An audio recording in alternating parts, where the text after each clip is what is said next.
Go. Right. If we could just have a bit of quiet here, please. We're about to start the meeting. I'd like to welcome everyone along to the West Wimmera Shire's March Council meeting here in Gimbowen. We've just had a fantastic community meeting and we've got a number of local issues that we're going to take on to a council forum to deal with, and hopefully we can help out the community here. It's really good to actually have that involvement with the local communities and actually hear their issues firsthand, and it's really, it really helps us do our job, and we really hope we can give them what they need in return. So thank you for everyone who's come today. If we can all please stand. Is David, if you can please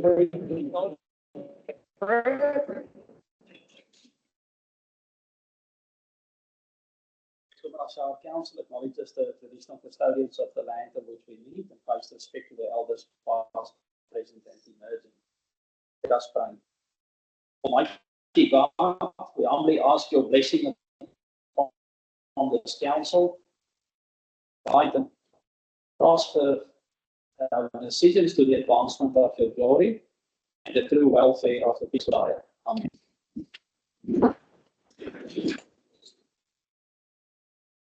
Item 4.1, apologies. Do we have any apologies?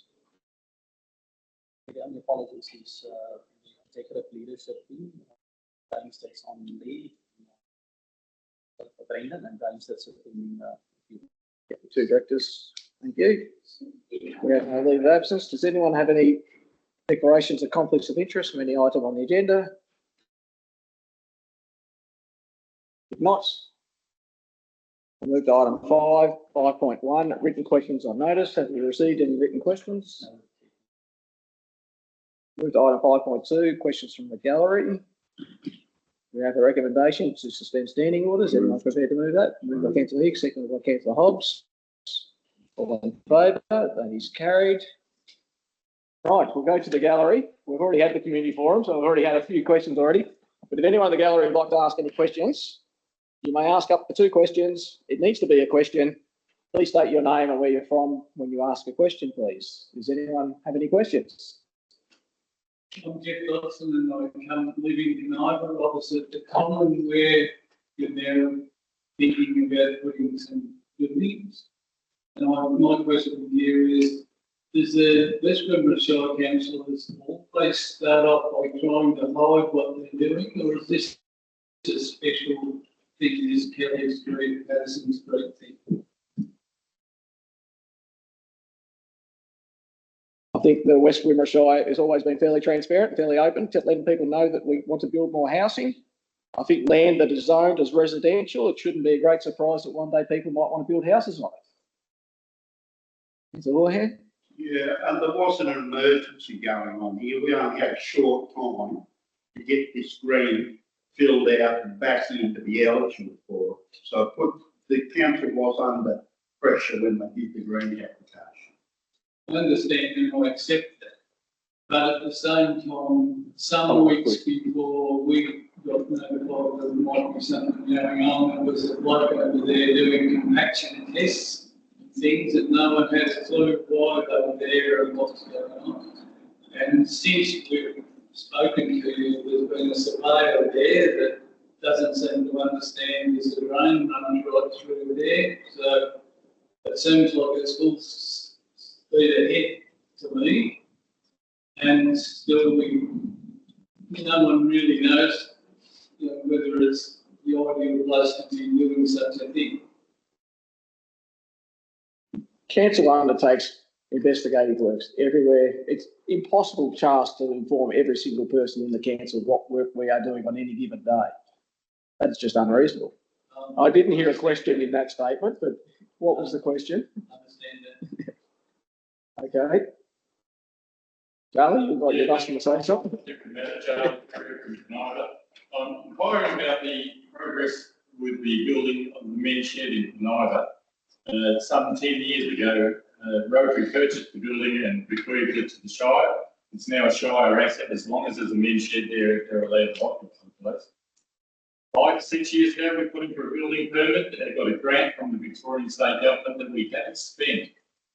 And I'm now in my 5th time of dealing with the state government asking for an extension. a grant that they gave us, which was $10,000. And I'm pretty sure I may have had my very last application because they don't sound very happy. They've got no money. They want the money back. There's no doubt about that. I want the money to stay in the district. I just want to know where the Shire is. It's a Shire asset. Due to inflation and other reasons, we now don't have sufficient funds to build a shed, but we do have sufficient funds to put the slab there. And then we'll do some fundraising to do the rest. I just need to know where the Shire sits with this. It's your asset. The Men's Shed is one of the most active community organisations in the town. And as you can see, I'm probably getting a little bit frustrated with it, but I'm more nervous to say government that has no money is going to be so my question, sorry, very long preamble there. My question is, what do I need to do to make sure this happens? Yep, no, look, and I think I can speak for all the council. We want to see this happen too. Look, we can take it on notice and we can certainly find out where it's at. If it is a blockage from the council side, we'll try our hardest to make it happen faster. We've just recently done a lot of work with the Groats Men's Shed, the same thing, and I don't see why Kaniva would be in any different position why it should be held up. So if there's anything we can do to help it, we will, but we're going to have to take it on notice to find out what the actual issue is here. No worries, but that's the only blockage in the council that I'm at the moment worried about, so you can deal with the rest. Thank you for your time. Thank you. Does anyone else have any questions? If not, is anyone prepared to resume standing orders? Moved by Councillor Hicks, second by Councillor Fretler. No vote required. That is carried. We move to item 6, the delegates' reports.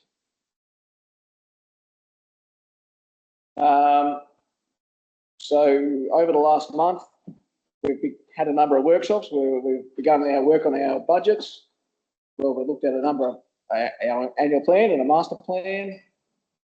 I went to the Kaniva School for their badge assembly day, and that was quite encouraging, quite a good day. There was actually quite a lot of young kids there, which is always encouraging to see. Perhaps not as many older kids, unfortunately, and I think that's the trend we're seeing. I think I can take the rest as read there. Councillor Fretler. Thank you, Mr. Mayor. Well, mine also, as read, I think you've covered a bit.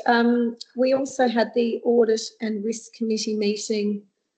Was that 2 days ago? I think. Yesterday. Yesterday, wasn't it? Only yesterday.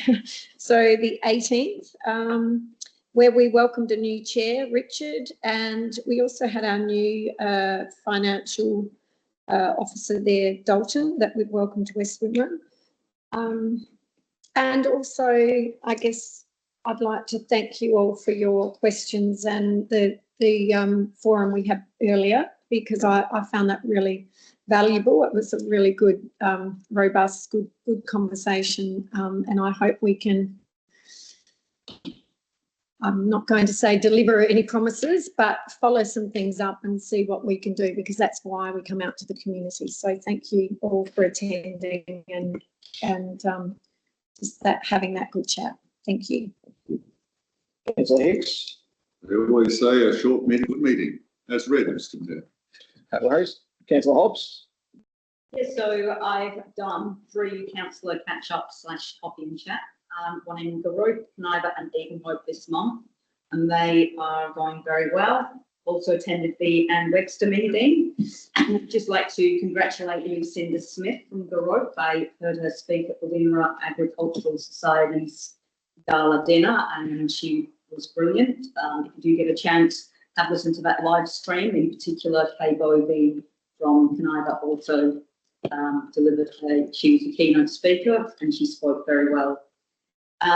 Just on a personal note, my daughter Rebecca represented the this region at the regional final of Lions Youth of the Year, and for both Lucinda and Rebecca, it's very difficult when you are often the smallest town represented there, and it takes a lot of courage to speak when you're talking to people from much bigger towns. I'm very honoured to have to receive a scholarship to attend the Victorian Convention of Councillors Conference this weekend. So I'm looking forward to that. I'm looking forward to the learning and network experience with that too. Thank you. Councillor Houlihan. Thank you, Mr Mayor. As read, but a few other things. Last Thursday, I went to the emergency services meeting covering the 4 shires in this area of the state. Gary Ambiak Shire officers in Northville there. And the thing that I wanted to bring up and did bring up was we're fighting fires, especially in our region, and that's turned out pure coincidence, but we had a fire at Douglas. We had a fire at Durgan last Thursday. Our big problem down there is getting water. Nothing's changed in firefighting. The quicker you get the wet stuff on the red stuff, the quicker you get the fire under control. And we have been for 6 years now trying to get a pipeline in this area of the state, all in southern Grampian Shire, West Wimmera and the southern section of Horsham Rural City. So I went to the emergency services meeting asking them for support, which they are going to give us. We've just got to keep pushing our state and federal government to see if we can get funding for this. At the present moment, GWM Water are doing up-to-date costings on the entire project. I'd like to thank the volunteers. It's been a pretty heavy month on volunteers. That's what brings people into our shire, and that's what stops cars. And until you can start stopping cars and getting the outside dollars, I don't believe we're being successful until we do that. So I'd like to thank the volunteers that were on fire trucks out of Caniva and that area. I'd like to thank the people that ran the Rodeo, the volunteers that ran the Rodeo at Grove, the volunteers that ran the Billy Carps and Indigenous cricket match in Harrow, the volunteers that ran the Charlie Bar Music Festival, Country Music Festival, the volunteers that ran Henley and the races at Edenhope. All these are things for people into our shire. That extra money that was spent in pubs, grocery shops, all keeps them open, all helps to keep them open. And I apologise for any other volunteer organisations that I left there. Thank you, Mr. Mayor. Thank you, Tom, and thank you for the reminder, because I also got to Harrow and the Johnny Muller Cup, and that was again a brilliant run day and a well attended event. And I noticed the barbecue cook wasn't there at the time, but all these barbecues were there. I also got to the Goroke time capsule opening as well, and that was quite an impressive day as well to see just how many people came back to Goroke for that event. I do have a letter from the mayor at the time, who's now passed, Warren Waite, so I'm happy to share that around to other councillors. It makes a very interesting read. Warren, in his typical pessimistic style, says everything's going terribly and everything's dry and wheat prices are terrible, but he did say wool prices were as good as they've ever been. So hopefully we can at least return to that one, because everything else seemed to be a bit the same. So, yeah, so well done to everyone involved in that as well. Move on to item 7, condolences. I don't believe we have any. Item 8, confirmation of the previous minutes. Moved. Moved by councillor Hicks, seconded by councillor Pretlow. No discussion required. That is carried. We have no business arising. Do we have any notice of motions? Councillor forum record from. I'm happy to move item 11.1 and 11.2. Move them en bloc. Moved by councillor Hicks. Am I prepared to second? Seconded by councillor Pretlove. Any discussion required? If not, that is carried. Have we received any deputations and petitions? We have no chief executive officer report. We move to item 14. 14.1, the council of social media policy. Thank you, Mr. Mayor. What's the recent changes where a model code of conduct was incorporated in the Local Government Act? It was, though it's not mandatory, it was sort of recommended that as part of the local government reforms that a social media policy be put in place. And I think the intention was that just to make sure that that all councillors, that there's a clear understanding that if you follow that basic policy, it will automatically be in line with the model code of conduct. The Victorian Local Government Association, it's sort of graciously, they've developed a template, so it wasn't necessary for us to go for each and every council to try and develop their own policy. So we could use the just of that policy to put it into a West Wimmera template for us. There's a recommendation that the council adopt the attached council social media policy. Anyone have any questions? You have a I'm happy to recommendation? move. You moved as Yeah, recommended? yeah. I'll second that then. Move with respect. I guess it was only time. You know, things change. It's another one of these things that we have to adapt. 9 years ago when I started, we probably didn't really need to worry as much about this, but it is something that's recommended, and I fully support. I'm sure it'll probably come back to council regularly just to make some tweaks, you know, as time goes on and platforms change. But, you know, obviously it's something we can't avoid to add a social media policy to our list of policies. It's always nice when you're dropping a few off, not adding them, but, you know, I do support this policy. Thank you. Thank you. I'll just briefly say that I also support the policy. I think it is now implied under the Act and under the Code of Conduct that we need to have one. I think this is a bare bones and quite straightforward one. Quite happy to support it. Anyone else wish to speak for or against? Councillor Hicks. Mr Mayor, yeah, I remain confused about this policy. I've read it a couple of times. I suppose what concerns me most of all is this crossover between what might be considered a public and a private social media aspect, particularly with things like Facebook. When is it that a comment that you might put on Facebook is a public comment and therefore it might be associated with me as a councillor, versus a private comment that I might make in response to someone else's post, and therefore my own private opinion and my expression of my right to freedom of speech and to be able to have an independent voice in such matters. I'm confused about it. I understand that the government is basically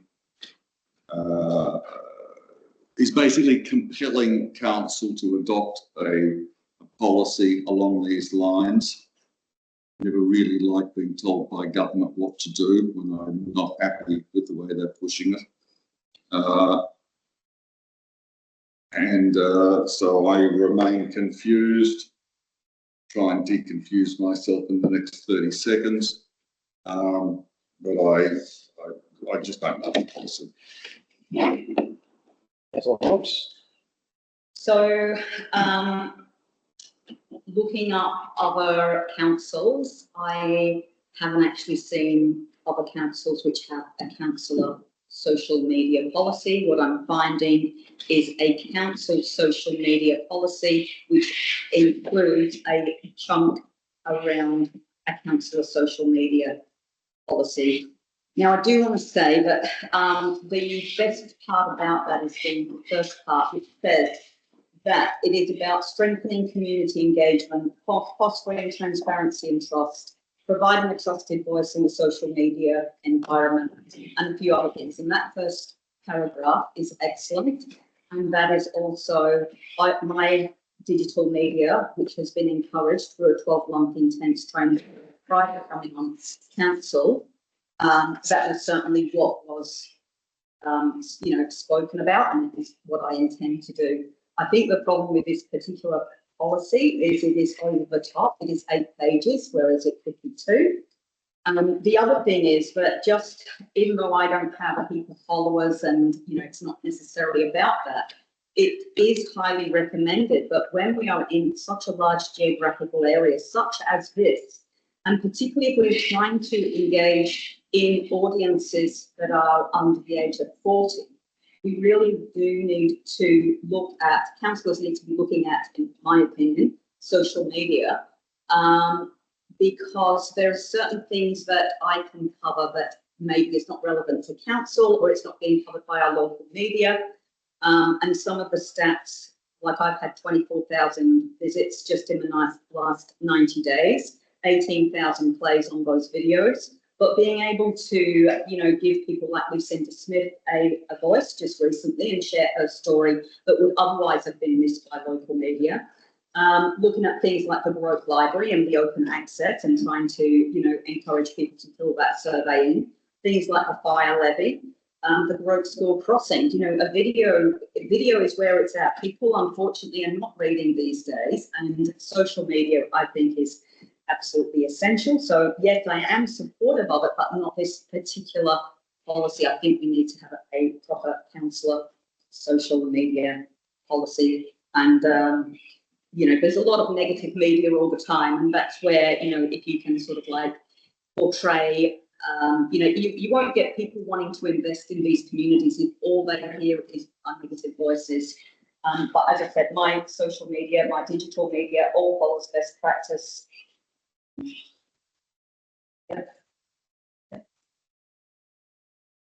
Anyone else wish to speak? Thank you, Yeah, Mr. Mayor. Does the mover wish to sum up? Look, like I said before, I believe it's a starting point. In time, it may not be right and it may need adjusting. I believe it's a positive. Social media can be, but it can also be a dangerous platform, particularly being a councillor. I think sometimes it's something that, we just all have to be mindful, and we do have to have something that guides us. I'm happy to support it, but again, I don't know that it's something in concrete for too long, because platforms and things do move, and there could be some flaws and there could be some things that I expect this to come back to the table at some point. I don't think it'll do its whole term and roll like some policies. So I am happy to support it. Thank you. Put it to the vote. Those in favour? Those against? Abstaining? The motion is carried. Division. Those in favour? Councillor Pretlove, Councillor Houlihan, Councillor Mear. Those against? Councillor Hobbs. Those abstaining? Councillor Hicks. Can I move a motion, please, Mr. Mayor? Is it relevant to the agenda item? Yes. Let's hear the motion.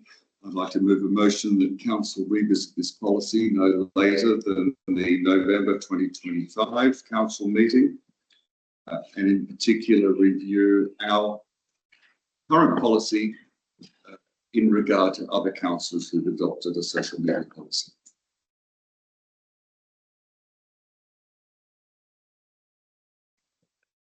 I can maybe just mention we do have review dates in all the policies. Yes. The other social media policy for the staff is obviously an operational policy that will never form part of this policy. The guidelines are pretty clear that it should be separate sort of policies. So we just want to make that aware. Yes, that's review. So there is a review date. It's a review date no later than November this year, but also to compare our policy to other council policies at that time. That would be That's my motion. I'll allow the motion if anyone's prepared to second it. Second it. Does the mover wish to speak? No, I think enough's been said, and I think, I'm following on really from the sentiment that Councillor Pretlove made, that we may need to revisit this sooner rather than later, and we should compare and ensure that this policy is in line. It's a new policy. A lot of other councils will be dealing with it over the next month or two, and I think it's an opportunity for us to revisit in 9 months' time, like having a baby, I suppose. To see whether we can tweak this policy and refine it to better suit our own particular conditions. Second, I wish to speak. Yeah, I agree with Richard, and I just think it's really important. I can't actually see a overall council social media policy that Western Shire Council has, and I think that they need that first of all. Anyone else wish to speak for or against the motion?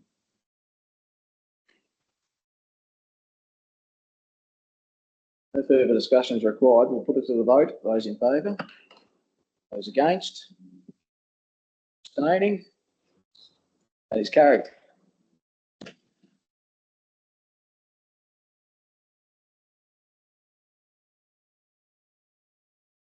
We move to item 14.2, the Audit and Risk Committee meetings, draft minutes and chairs biannual reports. In terms of the Local Government Act, each council is obliged to establish an Audit and Risk Committee meeting and to report back to council. There's normally only 2 councillors on the Audit and Risk Committee. So this is just a standard practice of bringing those minutes back to a formal council meeting for council to receive those minutes. These are officers' recommendations. Just to reflect the draft minutes of the meeting held on the 10th of December, and also one for the meetings on 11th of June and the other 1st of August and 19th of September. Thank you. Any questions on this one?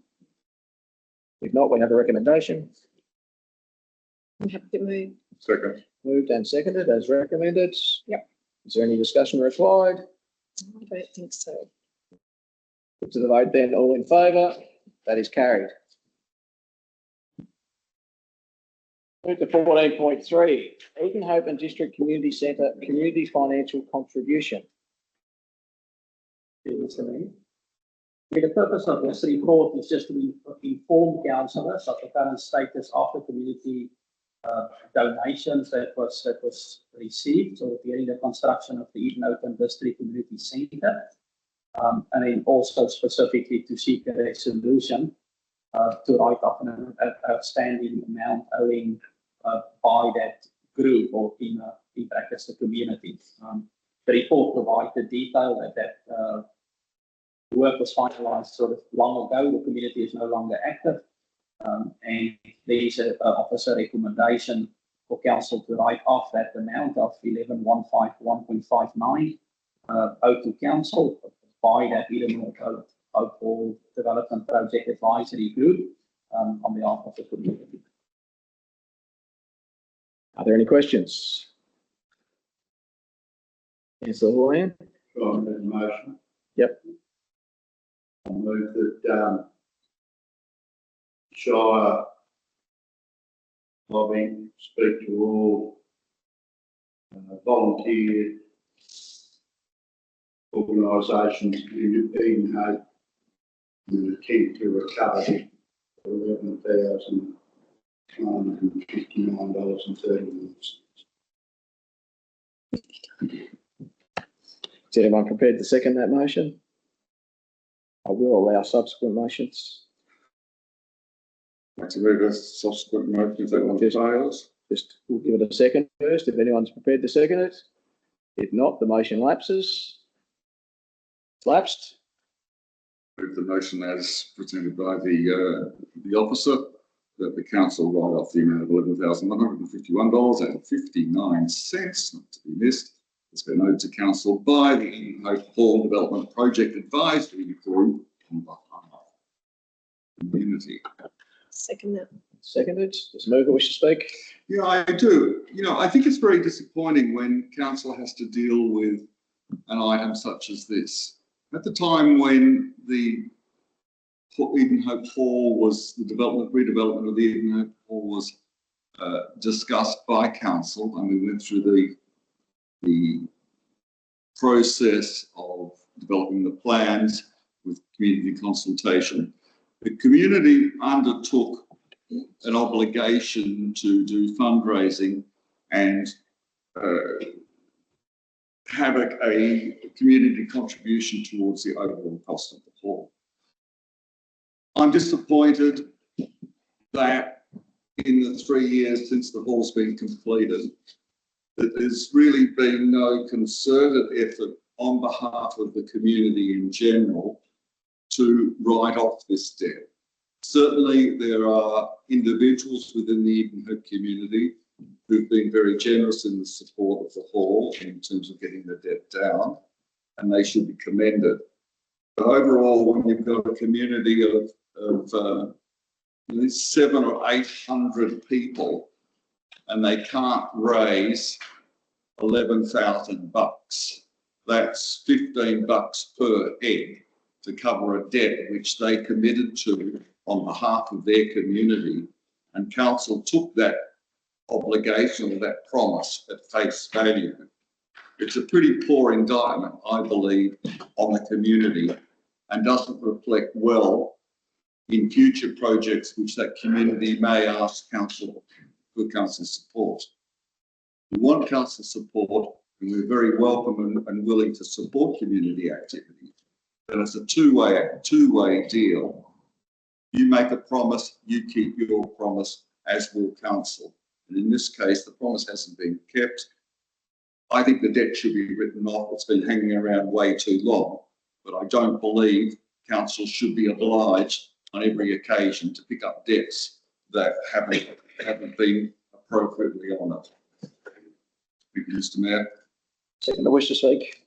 Yes, I do. I too am very disappointed that it's come to this with this debt. I did sit on this this group. We had a group, as we did an advisory group with all projects, and everybody was enthused. I feel even in lead up to this project, we probably had a lot of noise coming out of a little direction, which often can happen. But in saying that, I also see the importance of council providing where they can the support. Particularly, this is a council-owned asset, and I believe council would not have been doing, or our job during that time, had we not supported and got the grants and the finance, whatever, to have this building. Eden Hope is one of our big towns, along with Coniva, and I really believe the future going forward is, if those towns do not have halls, I don't think we're doing our job. We all gravitate to our bigger towns. Our towns aren't going to provide what they need to. Not everybody is involved in a sporting club. That is why I supported this at the time. Yes, the community did raise their hand and they were going to make all of this money. Initially, it was $135,000. Unfortunately, at that time, it was COVID, and twice their big event they were organising had to be cancelled because of regulations within the state at the time. And I think all of that, they just lost their traction with the fundraising. The committee is no longer exists. They have raised through different ways, buying their, I think, chairs and buying, I'm not sure what they did, but those sorts of things, they come up with 122,000.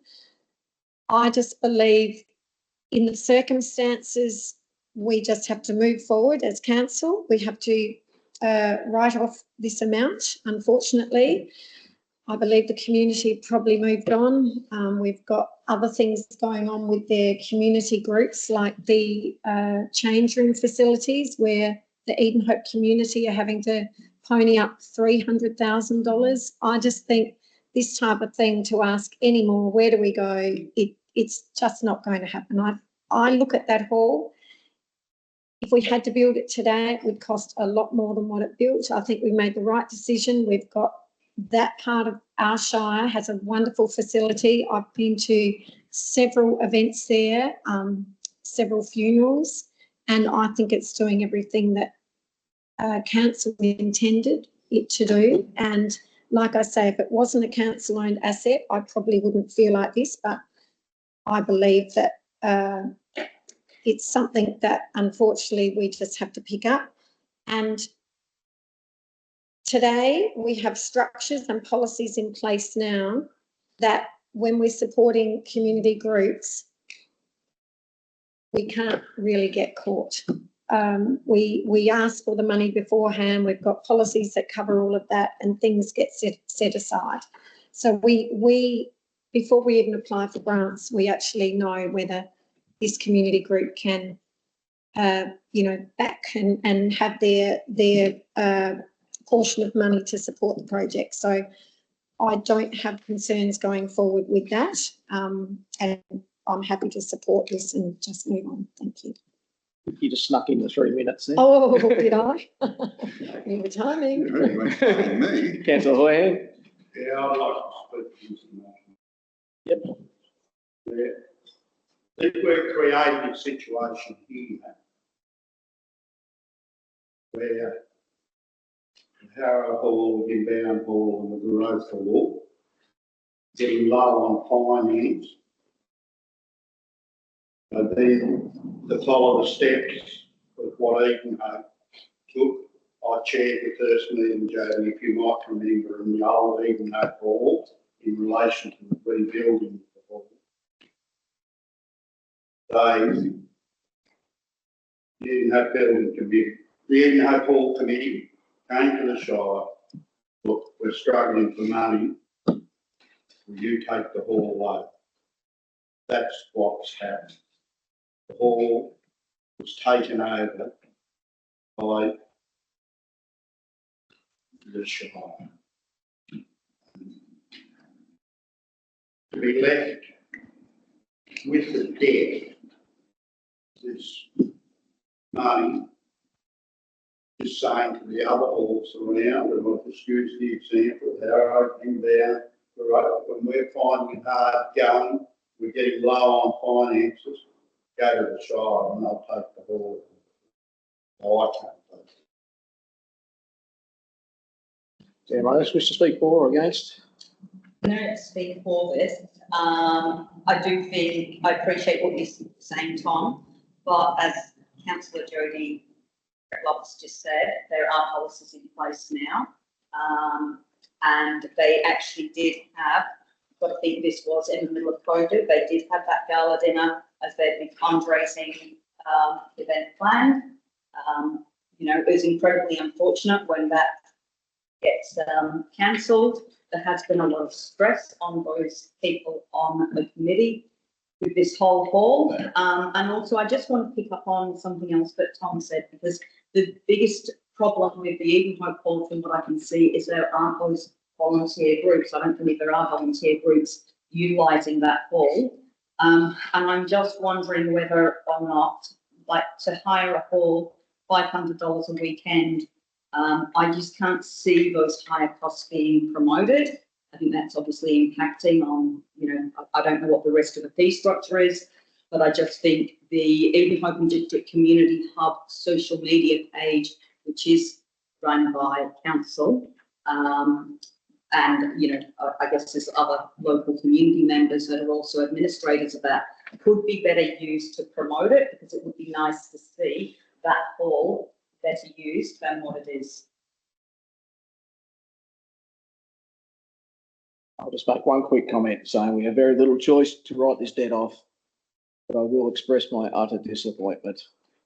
They raised $122,000. $30,000 of that was probably our own money they just gave back to us. The other half of the money came from one single donation, and he's got his name on the room, and well done to him. That's truly well earned. But when you add up the rest of it, it's not very much. And like Richard says, you divide it by 700 or 800, it's miserable. They were spouting off at the start of this process that they were going to raise $500,000. Glad we didn't hold them to that. Anyway, we have very little choice. We'll have to write this up. Does the mover wish to sum up? I No. think enough, Spencer. That was you. That was you. Right, no, I'm fine for change. Put it to the vote then. All in favour? Those against? So, That is carried.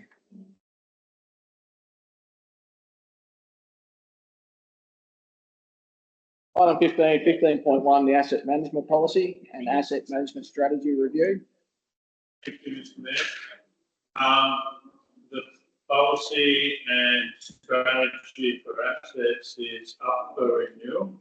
So the asset policy was last reviewed in 2023. The strategy last renewed and reviewed in 2022. It's a requirement that the council have these documents with respect to assets. They've recently been reviewed as part of an internal audit of the assets area. And we're deemed to be very satisfactory. Minor edits only have been done just to bring them up to date. Both documents are designed to provide direction in medium and long-term management of council assets. This ensures that good things like condition assessments, valuations, and can assess what end expense are required to renew those assets at a satisfactory level, keep them at a reasonable condition. I recommend that the two documents be adopted by council as attached. Any questions? Anyone prepared to move the recommendation? No, I'll be a guinea pig, why not? Moved by councillor Hicks. Is anyone prepared to second it? Seconded by councillor Hobbs. Does the mover wish to speak? Just briefly, James, thank you to you and your team for updating these policies. You know, it's important that council keeps on top of these and makes appropriate changes as time goes on. And so my thanks to your team. I'm happy to support these new strategy papers. Second wish to speak? No, happy to support it. Anyone else wish to speak? I just wish to quickly say this is something that we have to do under the Local Government Act, update these each time we have a new term of council, so that we are just following the law and we're ahead of the law. We're ahead of the law. We're in a good position here. I know the gallery doesn't come here to see these kinds of things, but this is what the job is mostly. So yeah, so I know it's not very exciting, but anyway, this is what we deal with. Who wish to sum up? Nope. Thank you. Put it to the vote. All in favour? That is carried. We have no items on the ceiling schedule. Do we have any late items of business? We have to move to confidential. Before we do, I'll just talk to the gallery quickly. We do have a couple of items here on the confidential to get through. Hopefully we won't be too long. If anyone wants to hang around, please do. I believe we've got a bit more tucker to come out. Is that correct? Yep. So hang around for a cake and slice and a cup of tea. We'll all still be here for a bit longer. But unfortunately, we're going to have to kick you all out though, so we can have a bit of a private chat. So put your ear to the window and hear what we talk about if you like. But yeah. It won't be that interesting. It's honestly not that exciting either. So, yeah. Is anyone prepared to move the motion here? Moved by councillor Prepler. Second. No discussion required. That is carried.